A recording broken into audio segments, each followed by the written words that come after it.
Charles, Vincent et Valentine sont tous les trois en quête de leur origine. Chacun d'entre eux a vécu une histoire forte qui a marqué sa vie. Donc j'ai été abandonnée sur ce tas de carrelage que vous voyez là. J'envoie un test ADN, le résultat arrive et donc du coup, effectivement, il s'avère que c'est pas moi le père de l'enfant, quoi. Donc je lance le test et puis on va envoyer. On va aux États-Unis et puis on verra. Voici leur incroyable histoire. Is it possible to talk to Mr. James Collet, please?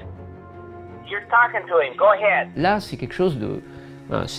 ça arrive une fois dans sa vie et c'est effectivement un choc.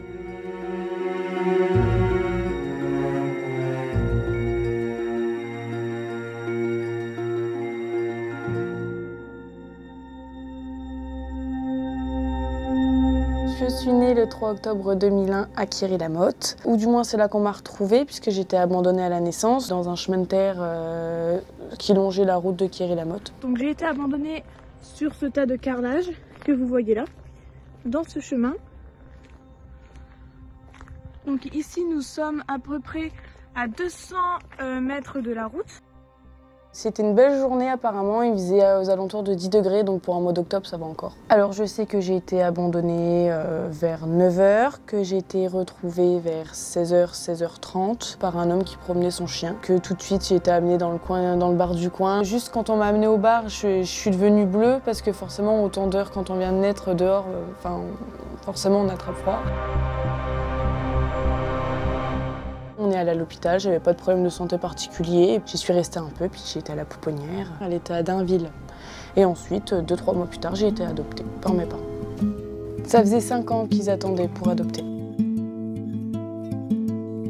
J'ai toujours su. Donc en fait, mes parents ils m'ont toujours lu des histoires d'un petit lapin qui se faisait abandonner, puis qui se faisait adopter, qui était aimé par ses parents adoptifs, comme si il n'avait pas été adopté, etc. Donc en fait, j'ai vite compris que le petit lapin, c'était moi et que maman elle essayait de me faire comprendre que moi aussi j'avais été adoptée, mais c'est pas pour autant qu'il m'aimait moins que si je ne l'avais pas été. Mon enfance, elle a été super cool. J'étais une enfant comme les autres, un petit clown. Toujours énergique. C'est plutôt vers l'adolescence que ça a commencé à pêcher parce que forcément, l'adolescence déjà c'est pas facile alors qu'en plus on a des petits soucis comme cela, c'est un petit peu compliqué. Des crises contre mes parents, contre le monde entier en fait. J'étais en colère contre tout le monde, même contre moi-même. Mais c'est mes parents qui en ont fait les frais malheureusement pour eux. Que déjà il y avait le fait que j'avais 16 ans, donc il y a la crise d'ado qui rentre un peu en jeu, on est au lycée, etc. Mais moi ça a été décuplé par rapport à mon abandon du coup, parce que forcément il y a le syndrome d'abandon qui fait que j'ai toujours peur qu'on me laisse tomber, que mes copines qu'elles arrêtent de me parler, que mon copain il me quitte, que mes parents ils m'aiment plus. Donc en fait je testais tout le monde, donc c'était violent mais ils ont tenu le bon. En fait, ce qui a déclenché la volonté de faire mes recherches, c'est tout simplement le mal-être que je ressentais à l'intérieur de moi. En fait, au moment où j'ai compris que c'était lié à mon abandon, j'ai décidé de faire en sorte que je me débarrasse de ce mal-être. J'ai fait mes premières recherches à 16 ans. En fait, vu que j'ai vu que ça me touchait énormément et que je me posais beaucoup de questions, je me suis dit que pour être en paix, j'avais juste à chercher et à essayer de trouver un maximum d'informations. J'ai décidé, je crois que c'est la veille, j'étais en train de faire mes devoirs, j'étais en train de regarder Naruto et là je me suis dit j'ai envie d'avoir des informations et tant pis si c'est un petit peu brutal de toquer aux portes pour dire je suis un bébé abandonné mais s'il vous plaît donnez-moi des infos. Je me suis dit je vais le faire quand même, j'ai demandé à mes copines, Célia elle a dit ok je viens avec toi. On y allait toutes les deux avec mon chien. En fait, quand je suis arrivée à Quéry-la-Motte, j'étais hyper déterminée et quand j'ai une idée quelque part, je l'ai pas ailleurs, comme dirait mon père. Quand je suis arrivée, j'ai juste dit allez, maintenant on cherche, on trouve quoi. J'étais pas dans l'optique de faire machine arrière. Donc c'est la première fois que je reviens sur ces lieux. Je suis assez choquée de la distance qui sépare l'endroit où j'ai été retrouvée et la route. On est quand même à plus de 200 mètres. Donc je me dis qu'il n'y avait pas vraiment une intention de me laisser en vie, en quelque sorte. J'ai commencé par le bar forcément parce que mes parents m'avaient dit que c'était là que j'avais été amenée après avoir été retrouvée pour être au chaud. Ils n'avaient pas d'informations. Du coup, je suis allée à la première porte que j'ai vue et la première personne qui m'a ouvert la porte m'a dit « Le monsieur qui a retrouvé le bébé, il habite en face de chez moi ». Alors je suis allée toquer, Maurice n'était pas là, enfin il avait fermé tous ses volets, en même temps c'est des vieilles personnes donc il était 19h30 passé, ils ont dit on ferme tout. Donc je suis allée chez les voisins et je leur ai dit que bah, voilà, j'étais le fameux bébé abandonné à Quéry-la-Motte, donc forcément ils se souvenaient de moi parce que bah, ça a été l'effervescence à ce moment-là quand on m'a retrouvée. Et tout de suite il a appelé Maurice et il lui a dit franchement reste bien assis parce que le bébé que tu as retrouvé il est dans mon salon et on arrive quoi. Et en fait, quand il m'a vu, bah, il m'a pris dans ses bras et il m'a dit bah, maintenant je peux mourir en paix. C'est le premier truc qu'il m'a dit. Donc je pense que c'était fort. Ouais. J'étais totalement déboussolée. C'est ma meilleure amie de l'époque qui parlait et moi j'attendais que le temps passe. Je m'occupais de mon chien et ouais, j'avais peur que ce soit un peu trop pour moi parce que je voulais retrouver, mais je pense que j'étais peut-être pas prête à retrouver, à avoir des informations. Et du coup, sur le coup, j'ai été un peu prise de court, mais maintenant ça va beaucoup mieux et je suis contente de le revoir, Maurice, mais à l'époque j'avais peur. En fait, il baladait son chien 2 fois par jour et il l'a baladé la première fois le matin, là où il a vu quelqu'un déposer un paquet orange, donc c'était moi parce que j'étais enveloppée dans un drap orange. Et ils sont rentrés et ils trouvaient ça bizarre et il était un peu tracassé, mais il s'est dit bon, c'est encore quelqu'un qui pose des déchets quoi. Et en fait, dans l'après-midi, son chien était hyper excité, surexcité et en fait, Maurice aussi, il était un peu tracassé et là, il s'est dit bon, tant pis, on y retourne parce qu'il trouvait ça bizarre quoi et c'est là qu'il m'a retrouvée. Enfin, c'est très compliqué parce que j'ai été abandonnée du coup dans la rue. C'est pas un accouchement sous X, y a pas de... À part Maurice qui a vu un homme en jean me déposer, ben, il n'y a pas de témoin. Donc en fait, on n'a rien du tout. Et du coup, j'ai engagé un détective en 2021, il me semble. Et du coup, là, ça fait 3 ans qu'il cherche, qu'il travaille sur mon dossier avec son équipe.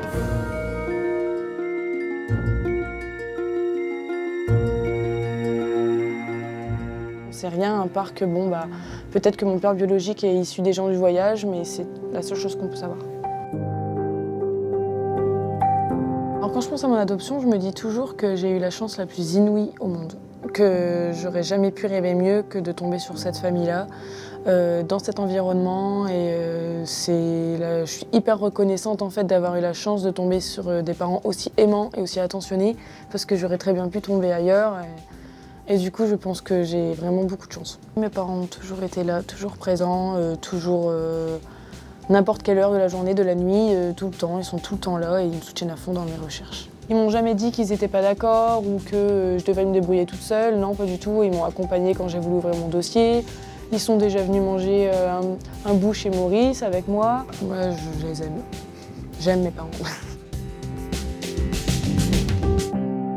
Alors si je revoyais mes parents biologiques, je pense que je leur dirais que je leur en veux pas, que je veux pas m'immiscer dans leur vie, enfin je veux pas qu'ils pensent qu'en fait je veux venir et chambouler toute leur vie actuelle qu'ils ont, parce que je pense qu'ils ont créé peut-être une famille, ils ont eu leur propre aventure aussi, et je veux pas qu'ils pensent que je veux venir pour tout chambouler. Moi je veux juste avoir les réponses à mes questions, savoir si j'ai des frères et sœurs, et c'est tout, savoir pourquoi j'ai été abandonnée, qu'est-ce qui a bien pu se passer dans leur vie à cette époque pour en venir à cette décision.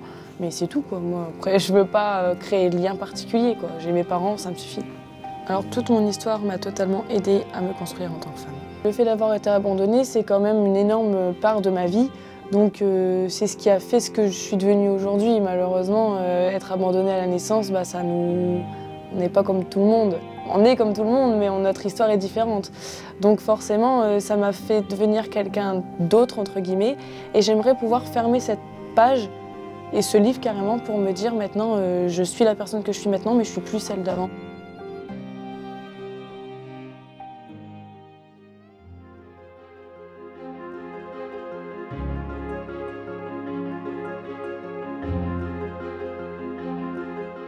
J'ai été adopté à 1 an et demi et j'ai grandi à Fougères en Bretagne. Alors j'ai une sœur qui est elle aussi adoptée du Vietnam. À l'origine, je ne sais absolument rien de mes parents biologiques. 3 mois à peu près après la mort de mon père adoptif, j'ai lu sur internet qu'un jeune homme qui était exactement dans la même situation que moi avait retrouvé son père biologique aux États-Unis en faisant des tests ADN. Et là, ça a fait un déclic dans mon esprit. Je me suis dit, mais il faut absolument que je tente la même chose. La première démarche, c'est de commander des tests ADN et l'idée c'est d'envoyer au maximum de sites de tests pour pouvoir avoir le maximum d'indices. Donc j'ai dû faire 4 ou 5 tests. J'ai voulu garder des traces de la découverte progressive de mes origines et donc du coup, je me suis filmé lorsque j'ai découvert le résultat avec ma femme. On va voir ce que ça donne exactement. Attention, c'est parti. Alors regarde, Asie du Sud-Est, évidemment. France. Et European. Et t'as vu, regarde. Ah ouais, ça c'est une vietnamienne. Hein. Il y a aussi vietnamien dans les... Il y a deux choses en fait. On découvre ce qu'on va appeler son mix ethnique, hein, c'est-à-dire quelles origines on a. Et moi en l'occurrence, il y avait cette partie asiatique, 50, et l'autre partie européenne, anglo-britannique, irlandaise, à 50%. Et la deuxième chose qu'on a, c'est tout un ensemble de relations avec des cousins qui sont des gens avec qui on partage un pourcentage d'ADN. Et moi j'ai découvert donc, que j'avais 800 cousins aux États-Unis.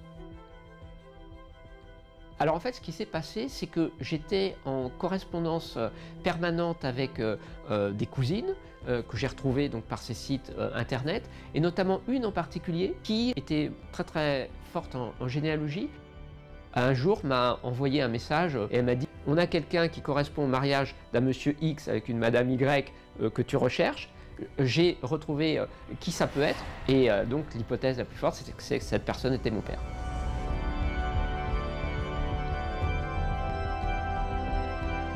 Après, elle m'a envoyé des photos de mon père, qui il était, qu'est-ce qu'il faisait dans la vie, etc. Donc en gros, j'ai quasiment tout appris sur lui en quelques minutes. J'ai découvert que cette personne, cet homme, a été militaire toute sa vie. Donc c'était une bonne raison de penser qu'il était au Vietnam au moment de la guerre du Vietnam. J'ai trouvé sa page Facebook, donc j'ai vu qu'il était encore en vie. Et donc, il ne restait qu'une solution pour en être absolument sûr, c'était de le contacter, c'est ce que j'ai fait. Is it possible to talk to Mr. James Collet, please? You're talking to him. Go ahead. Et là, du coup, j'ai pu dérouler ce que je voulais lui demander, c'est-à-dire lui expliquer petit à petit, progressivement, ce qu'il en était. We are related by genealogy. You understand that? You and I are related? Yes, yes, yes. We have Moi, je lui ai dit, je suis français, j'ai grandi en France, j'ai fait des recherches ADN récemment, je ne sais pas si vous en avez entendu parler. Il m'a dit, bravo, félicitations, vous avez résolu l'énigme, envoyez-moi une lettre et, avec des informations et je vous donnerai les informations que j'ai. Là, c'était assez froid, assez, on va dire, technique. Alors donc, je lui ai envoyé un courrier très précis en lui expliquant ma vie en France, etc., des photos de ma famille, de mes enfants. Donc dans mon courrier, je lui dis, si vous avez des informations médicales sur vos parents, vous-même, ça serait important que je les connaisse. Et évidemment, autre chose que je voulais savoir, c'est si il avait une idée de qui était ma mère. 15 jours, 3 semaines après, j'ai reçu une lettre de lui, et alors avec quelque chose là qui était très très fort pour moi, c'est-à-dire il m'a envoyé des photos de moi que je ne connaissais pas, c'est-à-dire des photos que ma mère lui avait envoyées où j'avais 1 mois. Moi, les premières photos que j'avais jusqu'à présent, j'avais 1 an et demi. Donc je ne m'étais jamais vu en photo à cet âge-là. Et peu de temps après, dans un deuxième courrier, il va m'envoyer des photos qu'il a conservées, 2 diapositives de ma mère. Je vois des traits communs, par exemple au niveau du visage. On voit tout de suite des similitudes, une ressemblance. Ça, c'est quelque chose qui m'a frappé immédiatement. Par exemple, la forme du nez qui ressemble très fortement. Là, c'est quelque chose de... ça arrive une fois dans sa vie, hein, et c'est effectivement un choc. En fait, c'est au-delà de mes espérances, puisque je découvre qui est mon père, je peux lui parler, et j'apprends qui est ma mère, il m'envoie des photos d'elle. Tout ça, je n'en avais aucune idée, je savais 0. Hein. Donc, quand on découvre tout ça en quelques mois, oui, c'est un peu choquant. J'imaginais que c'était un jeune homme, qu'il avait 17-18 ans, et qu'il avait eu une aventure avec une Vietnamienne sur place, et qui n'était même pas au courant qu'il avait un enfant. C'était absolument pas ça. Dans son cas, ce que je découvre, c'est qu'il était déjà lieutenant à l'époque et il est déjà marié avec la même femme qui est toujours sa femme au moment où il m'écrit cette lettre. Il a conservé ces photos de ma mère et de moi pendant une quarantaine d'années sans que sa famille soit absolument au courant de rien. Là, moi-même, ça m'a soufflé, ça m'a stupéfié. Je me suis dit, en fait, c'est un militaire, il a compartimenté sa vie de manière extrêmement stricte et il y avait ce qui était de l'ordre voilà, de ses missions. Il est parti, il a fait pas mal de missions aux quatre coins du monde et puis sa vie privée. Et il ne mélangeait pas les deux. Pour ce qui est de ma mère, j'avais son nom vietnamien. J'ai recherché sur Facebook toutes les personnes qui avaient le même nom. Un jour, donc j'ai retrouvé son profil sur internet et la photo d'elle en photo de profil sur Facebook, c'était un copier-coller de la photo que j'avais d'elle il y a 40 ans. Donc quand je l'ai appelée, je lui ai dit « Je vous appelle de France, j'ai été adopté en France, j'ai fait des recherches ADN récemment et j'ai retrouvé mon père biologique américain qui m'a donné des informations sur la mère biologique que je recherche et selon ces informations, je pense que c'est vous. » Elle a été extrêmement émue, elle m'a dit qu'elle m'avait recherché toute sa vie, et en fait c'est une histoire assez compliquée. Elle est partie du Vietnam avec l'intention de me faire venir après avec elle aux États-Unis, et ça n'a jamais marché auprès des autorités vietnamiennes, donc après elle n'a jamais plus eu trace de moi. Et là, imaginez que ma mère vivait au soleil de Floride toutes ces années où moi j'étais en Bretagne et où mes sœurs ont grandi.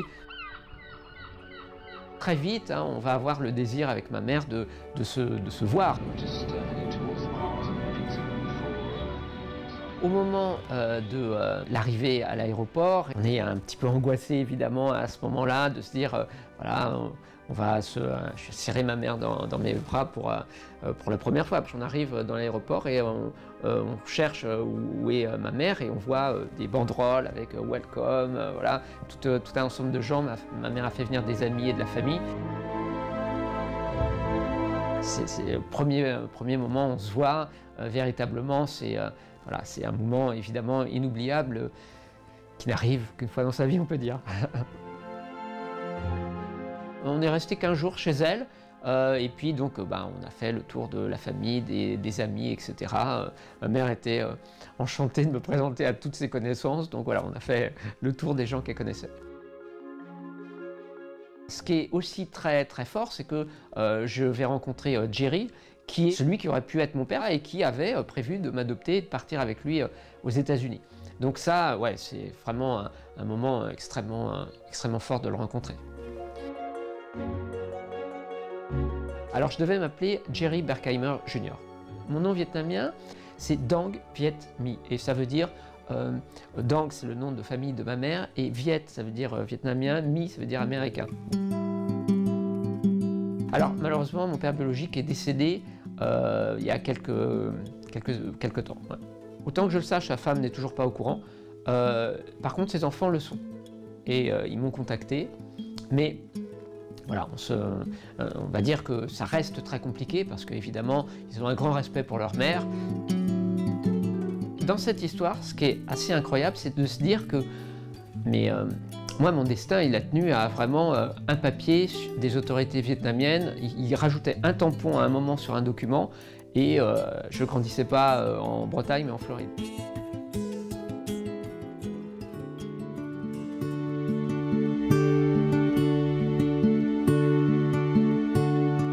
En 2016, je suis sur Facebook, je tombe sur ce profil et vraiment une très belle femme, élancée, très classe, donc je décide tout simplement de l'ajouter.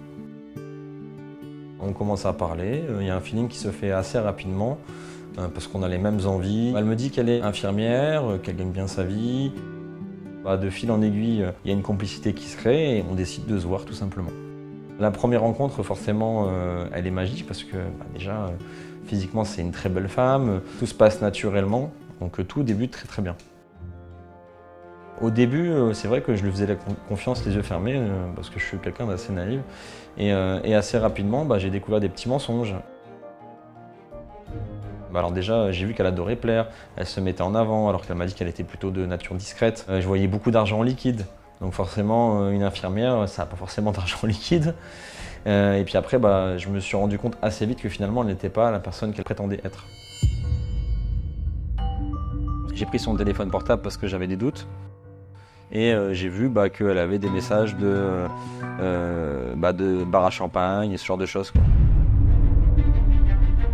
En fait, elle m'avoue qu'elle était Sarah, escorte de luxe. Elle n'était pas Sarah infirmière, la femme dont j'avais rêvé.